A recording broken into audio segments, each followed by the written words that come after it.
Cuarta cumbre de la Comunidad de Estados Latinoamericanos y Caribeños y la Unión Europea termina con llamamientos a fortalecer el multilateralismo. Colombia, como país anfitrión, entregará a Uruguay la presidencia pro tempore de la CELAC en 2026. Brasil inaugura de forma oficial la 30ª Cumbre Climática de la ONU COP30 en la ciudad de Belén. El presidente brasileño llamó a imponer una nueva derrota a los negacionistas que desdeñan el calentamiento global.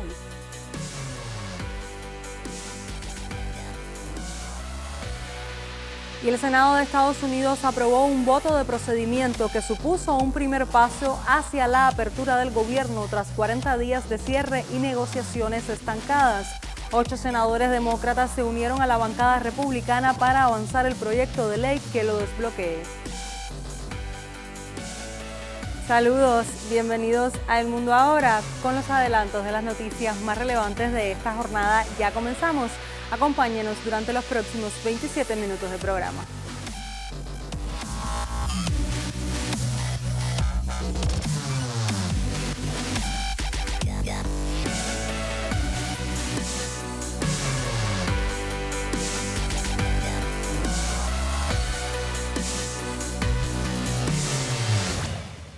Iniciamos nuestro recorrido por las noticias de mayor impacto en el mundo. Este domingo se celebró en Santa Marta, Colombia, la cuarta cumbre de la Comunidad de Estados Latinoamericanos y Caribeños y la Unión Europea. La cumbre CELAC-UE reunió a representantes de unos 60 países de ambos lados del Atlántico, pero estuvo marcada por la notoria ausencia de varios líderes europeos y latinoamericanos. Durante el intercambio, los presentes debatieron una amplia gama de temas, entre ellos la defensa del multilateralismo, el comercio y la inversión, las transiciones ecológicas y digital, la cohesión social, la cooperación en materia de seguridad ciudadana, la justicia y la lucha contra la delincuencia organizada transnacional. Al término de la cumbre se adoptó una declaración conjunta. En estos 52 puntos demostramos que es posible acordar en términos de diferencias, dijo además Petro durante la presentación del documento. También el presidente del Consejo Europeo expresó que la declaración demostró la importancia del diálogo multilateral. ¿Qué hacemos con esta reunión en el mundo de hoy, en medio de los misiles? Y aunque cada uno aquí, como representante de su gobiernos tienen posiciones diferentes, lo sé, creo que deberíamos ser conscientes que en el mundo de hoy, donde avanza la barbarie, allá en el Medio Oriente, allá en Ucrania y Rusia, allá aquí en el Caribe, donde nació para América la palabra libertad, la palabra democracia, la palabra poder popular, el palenque, que era poder popular, lo que tenemos es que ser faro, en mi opinión, luz. Elegimos el diálogo, no la división. Elegimos la cooperación, no la confrontación. Elegimos la asociación, no el aislamiento. Y en este mundo multipolar, que es el nuestro, lo que se necesita es una respuesta multilateral. Sí, el futuro solo puede construirse si lo hacemos juntos.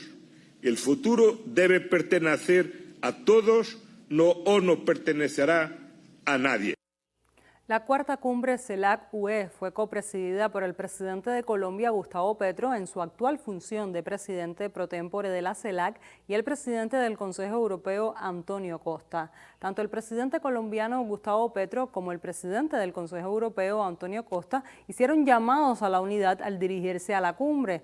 Los líderes y representantes de ambas regiones reafirmaron la importancia estratégica de una relación birregional basada en valores e intereses compartidos, sociedades resilientes, inclusivas y democráticas, la promoción, protección y respeto de los derechos humanos y las libertades fundamentales, el Estado de Derecho, elecciones libres y transparentes, el multilateralismo y la cooperación internacional. Aunque inicialmente estaba previsto que se extendiera hasta este lunes, la cita concluyó de forma anticipada en la tarde del domingo. En la declaración final, firmada por 58 de los 60 presentes, rechazaron el uso de la fuerza que contradice el derecho internacional en medio de tensiones con Estados Unidos por los ataques a embarcaciones en el Caribe y el Pacífico. Hace 2 años, en Bruselas, en el 2023, se planteó realizar el evento en el 2025, pero no había ninguna garantía que se pudiera realizar y que fuera exitoso como fue hoy en esta hermosa ciudad de Santa Marta. Por lo tanto, el concepto de continuidad, de que es posible avanzar en una cooperación de 60 países, quedó demostrado en el día de hoy. Y quedó demostrado porque hoy inicia una nueva fase, diría más profunda, en sus contenidos, pensando en el 2027, donde nos volveremos a juntar en Bruselas en este proceso de alternancia entre una capital europea y una capital latinoamericana. En segundo lugar, creo que es un fuerte desafío para la próxima presidencia del CELAC, que va a asumir Uruguay en los primeros meses del próximo año, después que culmine esta brillante y exitosa presidencia del CELAC, que nos deja enormes desafíos, el primero de los cuales es mantener este nivel de diálogo y participación entre los 60 países, cosa que no es nada fácil. Como escuchábamos, Uruguay, que asumirá la próxima presidencia pro tempore de la CELAC, se comprometió a través de su canciller, Mario Lubetkin, a elaborar una hoja de ruta para poder avanzar en concreto y no solo en declaraciones con los puntos del acuerdo. También estuvo Trump sin estar en varios capítulos. Uno referido al comercio, donde los bloques abogaron por un sistema multilateral basado en normas, sustentado en el derecho internacional, que sea abierto, transparente, inclusivo, no discriminatorio y predecible, con la Organización Mundial del Comercio en su núcleo. El texto habla de tensiones comerciales y la necesidad de reducirlas para facilitar el comercio internacional y mejorar el acceso a los mercados. Hubo también un mensaje a la Casa Blanca en el capítulo ambiental. Si Trump niega el cambio climático, la Unión Europea y los países de la CELAC llamaron a reconocer la necesidad de reducciones significativas, rápidas y sostenidas de las emisiones de gases de efecto invernadero. Los bloques llamaron además a reformar el Consejo de Seguridad de Naciones Unidas para hacerlo más representativo, un viejo anhelo de Brasil, la mayor economía de América Latina. Y también hubo referencias a la guerra en Gaza, con una defensa a la solución de los 2 estados.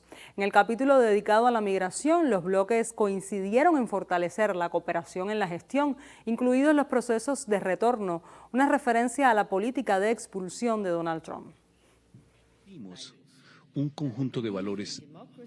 Creemos en la democracia, el compromiso de cumplir el imperio de la ley y respetar el derecho internacional. Hace 2 años, nuestro Congreso Histórico cambió un punto de quiebre de nuestras 2 regiones. Anunciamos una agenda de inversión ambiciosa para el crecimiento y un compromiso con el diálogo. Durante este tiempo, nuestros lazos se han vuelto más fuertes, pero el mundo ha cambiado. Se ha vuelto más recio, más competitivo y más volátil. Y vemos que la seguridad y la prosperidad exigen diversificación. Todos necesitamos socios confiables. Y con este Congreso, esta cumbre, afianzamos nuestro compromiso y somos socios naturales y también socios optativos. Optamos por ser socios. Aunque estuvieron representantes de casi todos los países de la Unión Europea y la CELAC, únicamente el presidente de Brasil, Portugal, España, Países Bajos, Guyana, San Cristóbal y Nieves, Dominicana y Granada enviaron a sus jefes de gobierno. En la mayoría de los casos fueron vicepresidentes y ministros de Relaciones Exteriores los que ocuparon los sillones de la cumbre. Además, 2 delegaciones se ausentaron, Ecuador y Bolivia. Sin embargo, medió el consenso. Pese a todo, el documento final superó las expectativas de los organizadores. En cualquier caso, el encuentro fue también un mensaje político. A diferencia de hace 2 años, cuando hasta el último momento se temía que no hubiese declaración, esta vez todos concordaron que la situación geopolítica actual no está como para poner más obstáculos a una alianza birregional positiva para la defensa del multilateralismo, para los acuerdos y también para las inversiones. Juan Ramón de la Fuente, ministro de Relaciones Exteriores en representación de México, llamó a una diplomacia humanista e inclusiva para preservar la paz regional. Por su parte, el presidente del gobierno español, Pedro Sánchez, consideró que es el momento de fortalecer una alianza bilateral entre los bloques que sirva de muro de contención a las políticas de Trump y al avance de la ultraderecha. Somos dos regiones que creemos en el multilateralismo, en un orden internacional basado en reglas, en la solución pacífica de las controversias, en la autodeterminación de los pueblos y en el compromiso con la paz y la seguridad internacionales.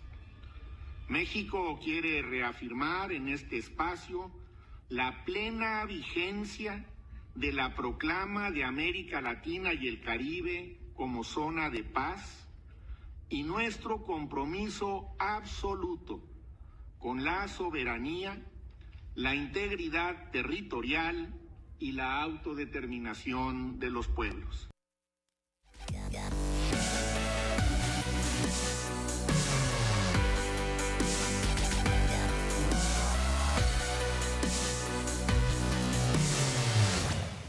Cambiamos de tema. La apertura de la Conferencia de las Naciones Unidas sobre el Cambio Climático COP30 en Belén, Brasil, estuvo marcada por un clima de optimismo, con la presentación de nuevos planes nacionales en los últimos días, elevando a 113 el número de países comprometidos con acciones para reducir el calentamiento global. Juntas, esas naciones concentran el 69% de las emisiones de gases nocivos en la atmósfera. Durante las próximas 2 semanas, representantes de cerca de 200 gobiernos tratarán de lograr consensos. El presidente de Brasil, Luiz Inácio Lula da Silva, destacó en su discurso que el cambio climático no es una amenaza para el futuro, sino una tragedia del presente, citando como ejemplos recientes el huracán Melissa en el Caribe y el tornado que golpeó al estado brasileño de Paraná la semana pasada. Lula enfatizó su preocupación ante una acción climática lenta y la propagación de desinformación. La COP30 será la COP de la verdad. En la era de la desinformación, los negacionistas rechazan no solo las evidencias de la ciencia, sino también los progresos del multilateralismo. Ellos controlan algoritmos, siembran odio, esparcen miedo, atacan las instituciones, la ciencia y las universidades. Es momento de imponer una nueva derrota a los negacionistas, declaró el mandatario brasileño. Lula destacó que estamos caminando en la dirección correcta, pero a la velocidad equivocada. Al ritmo actual aún avanzamos hacia un aumento superior a 1,5 grados Celsius en la temperatura global.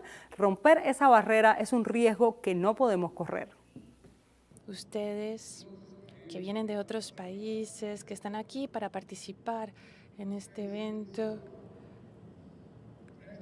les quiero pedir a todos que por favor presten mucha atención. Ustedes van a participar en un evento en un estado que tiene un pueblo maravilloso. Van a ver hombres y mujeres muy alegres, muy educados, que les van a cuidar aquí en esta ciudad como ustedes nunca han sido cuidados. Los van a atender como nunca les han atendido. Yo quiero agradecerle a mi equipo a través del gobernador Eli Barbario por haber organizado este evento, por la proeza de organizar una COP en Amazonas, en el estado de Pará, en la ciudad de Belén.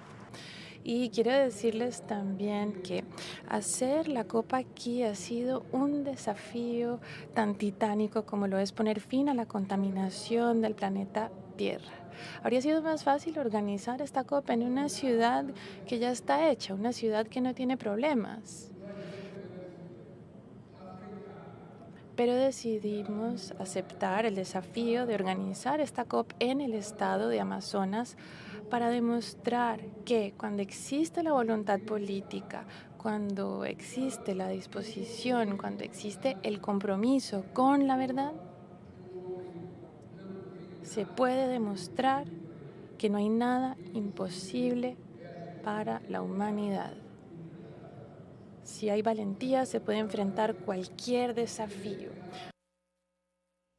Esto que escuchamos en un escenario donde el presidente de Estados Unidos, Donald Trump, se retiró del proceso por completo y dijo que no enviaría representantes de alto nivel este año a la COP30. Recordemos que en su primer día de regreso al poder en enero pasado, Trump aprovechó para retirar a Estados Unidos del Acuerdo de París, el Tratado de la ONU de 2015, bajo el cual las naciones del mundo acordaron colaborar para tratar de mantener el aumento de las temperaturas globales por debajo de 1,5 grados Celsius. El republicano lo llamó engaño y estafa verde. Sin embargo, Colombia y Chile criticaron al inquilino de la Casa Blanca por no asistir a la COP30 tras sus declaraciones negando la crisis climática. La ausencia de los Estados Unidos aquí, el que el señor Donald Trump no venga, el que tenga una conducta, el personal, de negación de la ciencia y lleve a su sociedad con los ojos cerrados al abismo y con ella a la humanidad. El señor Trump está equivocado. La ciencia alumbra el colapso si Estados Unidos no se mueve hacia la descarbonización de su propia economía. No es taladrar, taladrar y taladrar. Está 100% equivocado el presidente de los Estados Unidos, Donald Trump. Trump está contra la humanidad. ¿Qué hacemos entonces? Dejarlo solo, olvidarlo. Y son tiempos en que surgen voces que deciden ignorar o negar la evidencia científica sobre la crisis climática. Sin ir más lejos, el presidente de los Estados Unidos en la última Asamblea General de la ONU dijo que la crisis climática no existe, y eso es mentira. En la lista de asistencia, además de Estados Unidos, faltan los líderes de 4 de las 5 economías más contaminantes del mundo, China, India y Rusia, y solo ha acudido el líder de la Unión Europea. En octubre, apenas 64 países habían entregado los planes, conocidos como contribuciones determinadas a nivel nacional, y la proyección de reducción era del 10%. El secretario ejecutivo de ONU al Cambio Climático, Simon Stiell, afirmó que las negociaciones y acuerdos hechos durante la COP están haciendo que la curva de emisiones de gases de efecto invernadero se incline hacia abajo, aunque reconoció que existe mucho trabajo por hacer. El responsable de la Agencia para el Cambio Climático enfatizó que ningún plan nacional es capaz de resolver el problema solo y que ningún país del mundo puede soportar el costo de desastres climáticos que reducen el Producto Interno Bruto. Stiell argumentó que es imperdonable que eventos extremos continúen diezmando millones de vidas en un momento en que ya existen soluciones. Como temas destacados para las negociaciones que comenzaron este lunes, mencionó la transición justa y ordenada lejos de los combustibles fósiles y los acuerdos para triplicar la capacidad de energías renovables y duplicar la eficiencia energética. No estoy endulzando la situación, tenemos mucho más trabajo por hacer. Debemos avanzar mucho más rápido, tanto en la reducción de emisiones como en el fortalecimiento de la resiliencia. Podemos y debemos reducir las temperaturas nuevamente a 1,5 grados Celsius después de cualquier excedente temporal. Lamentarse no es una estrategia, necesitamos soluciones. Por su parte, el presidente de la COP30, André Correa do Lago, asumió la conducción de los trabajos y declaró abierta la sesión al sonido de una presentación musical de un pueblo indígena y reconoció su papel como guardianes de la Amazonía. Decenas de líderes indígenas navegaron hasta Belém, Brasil, para hacer escuchar su voz y la de todos los pueblos originarios. La ministra de los Pueblos Indígenas de Brasil, Sônia Guajajara, espera que los pueblos originarios tengan un papel protagonista en esta COP30 y también afirmó que sin ellos no hay futuro para la humanidad. Está demostrado que la presencia indígena, tanto en territorios demarcados como en otros lugares, garantiza agua potable, biodiversidad protegida, alimentos libres de toxinas, bosques en pie, y todo esto es esencial para la supervivencia de la humanidad. Por lo tanto, afirmamos que sin los pueblos indígenas, sin sus voces, no hay un futuro para la humanidad. Hablamos de justicia climática, hablamos de protección ambiental y también hablamos de racismo ambiental y racismo estructural. Estos son dos temas importantes que debemos combatir para que esta justicia sea una realidad. Para que essa justiça aconteça.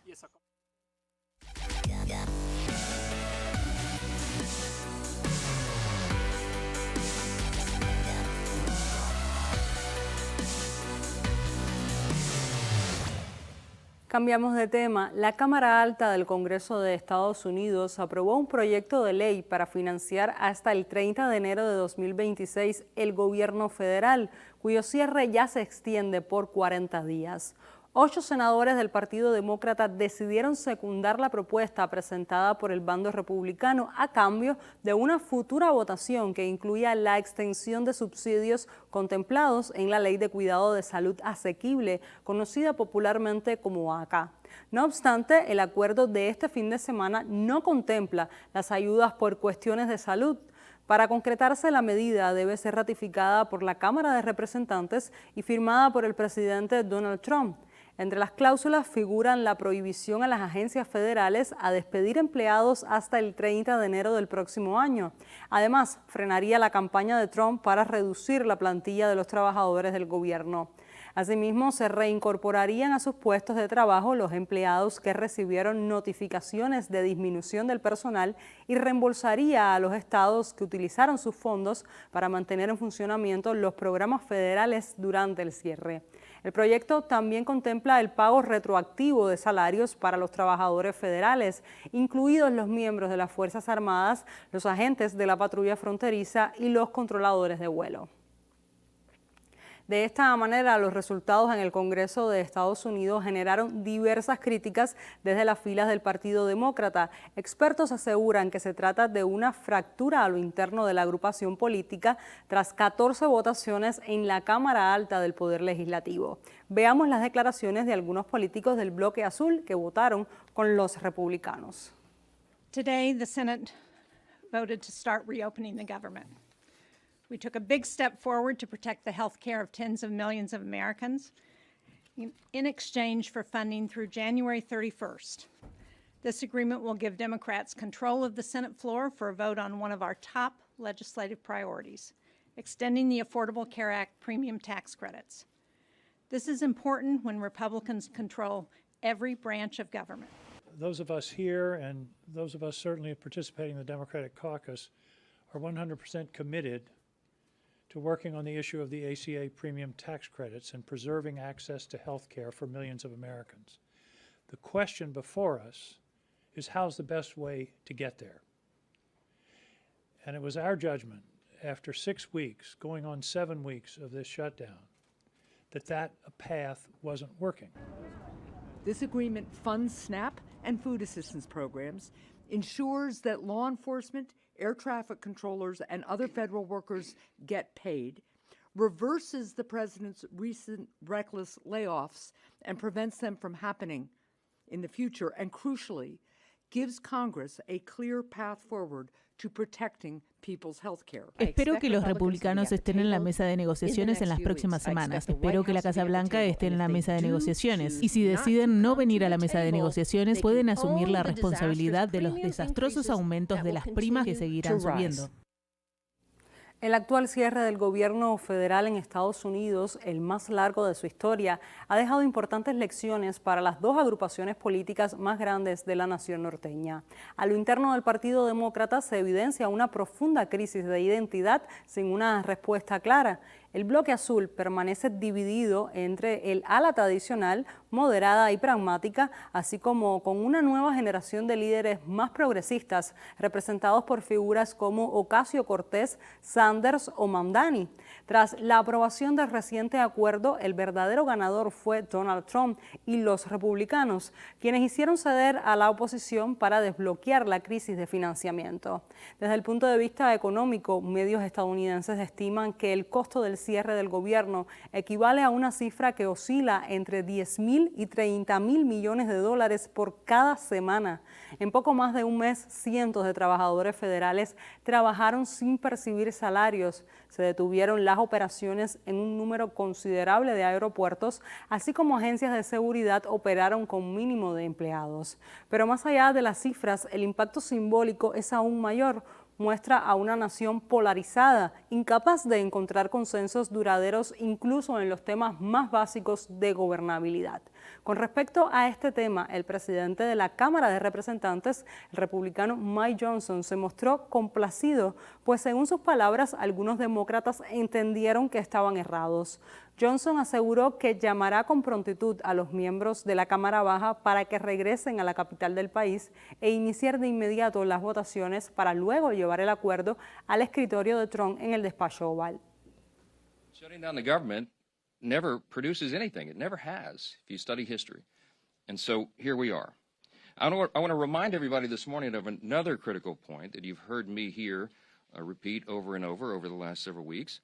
It's something that I and Leader John Thune and President Trump and every Republican leader have all said repeatedly from the beginning. We have always been open to finding solutions to reduce the oppressive costs of health care under the Unaffordable Care Act. We just made clear that we would not and should not ever do that is negotiate as hostages. And I've also reminded you here every morning at this press conference throughout the shutdown, Republicans have not just been talking about reducing costs and fraud and abuse in so many areas and in healthcare. We've been actually passing new laws to accomplish that urgent mission for the people, and we will continue to do so. So here's where we are by way of schedule, just so you know, you're following. And if you're not at home, if you're waking up to this good news this morning, the Senate's vote late last night of 60-40 opens the door now. The Senate is moving forward on an amended House CR, a continuing resolution, that will reopen the government until January 30th. Added to that are provisions to fully fund SNAP provisions through the end of the next fiscal year, which is September 2026, guaranteed back pay for all federal workers who have been made to endure these hardships over the last several weeks. Del mismo modo, el presidente Donald Trump calificó el acuerdo como un trato muy bueno en conversaciones con los medios de prensa. El actual inquilino de la Casa Blanca señaló que su intención es reabrir el gobierno federal al tiempo que se comprometió a cumplirlo. Okay. Any questions? You mentioned senators that are here, Mr. President. Do you personally approve of the deal that's happening right now on Capitol Hill? Well, it depends what deal we're talking about. But if it's a deal I heard about, that's certainly, they want to change the deal a little bit. But I would say so. I think based on everything I'm hearing, they haven't changed anything. And we have support from enough Democrats. And we're going to be opening up our country. It's too bad it was closed, but we'll be opening up our country very quickly. Mr. President, that deal does reverse the mass firings your administration put through during the shutdown. Did you sign off on that, and will you abide by that if this passes? Well, I will be. I'll abide by the deal. The deal is very good. We're not going to be giving $1.5 trillion to people that came in from jails and from, the gangs and drug dealers and all of these others that they wanted to be given health care, which would have hurt our health care system. I hope that we're going to be able to have a health care where Lindsay and I were discussing it, Jim and I were discussing it, and Katie, we discussed it. We want a health care system where we pay the money to the people instead of the insurance companies. And I tell you, we're going to be working on that very hard over the next short period of time, where the people get the money. We're talking about trillions and trillions of dollars, where the people get the money.